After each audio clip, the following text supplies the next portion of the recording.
మీ business ఏదైనా మీ ఊర్లో promotion చేయాలంటే అది సుమన్ టీవీతోనే సాధ్యం. ఇప్పుడే సంప్రదించండి. కాళ్ల పారాని ఇంకా ఆరనే లేదు. ఆ ఇంటికి కట్టిన పెళ్లి తోరణాలు వాడనే లేదు. అటు వరుడు ఇటు వధువు కుటుంబంలో పెళ్లి సందడి కొనసాగుతూనే ఉంది. బంధువుల హడావిడి సంబరాలతో ఆ ఇళ్లు కళకళలాడుతున్నాయి. పెళ్లి బాజాలు ఇంకా ఆ కుటుంబ సభ్యులతో పాటు గ్రామస్తుల చెవిలో మారుమోగుతూనే ఉన్నాయి.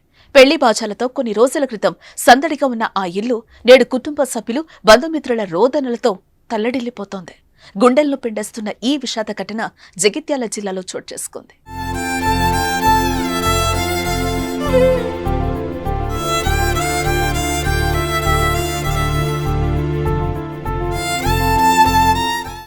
పెళ్లి జరిగి కేవలం 17 రోజులు మాత్రమే అయింది.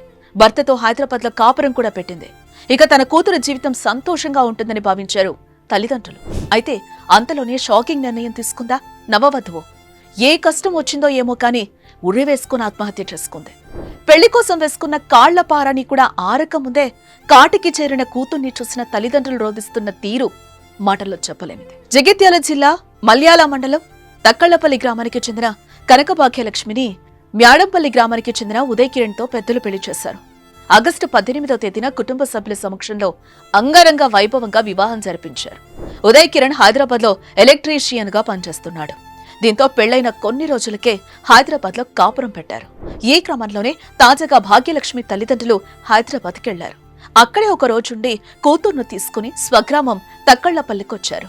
కుటుంబ సభ్యులతో సరదాగా గడిపిన భాగ్యలక్ష్మి ఏమైందో ఏమో కానీ బాత్రూంలో ఉరివేసుకుని ఆత్మహత్యకు పాల్పడింది. ఆత్మహత్య చేసుకోవడానికి ముందు చేతిపై నేను ఎవరి కారణం వల్ల చనిపోవడం లేదు, నన్ను ఎవరూ ఏమనలేదు, నాకే ఈ లోకంలో ఉండడం ఇష్టం లేదు, అందుకే వెళ్లిపోతున్నా అని రాసుంది. పెళ్లై సంతోషంగా ఉంటుందని అనుకున్న పేరెంట్స్ ఈ సంఘటనతో గుండెలు పగిలేలా ఏడుస్తున్నారు. కేసు నమోదు చేసుకున్న పోలీసులు మృతిపై విచారణ జరుపుతున్నారు.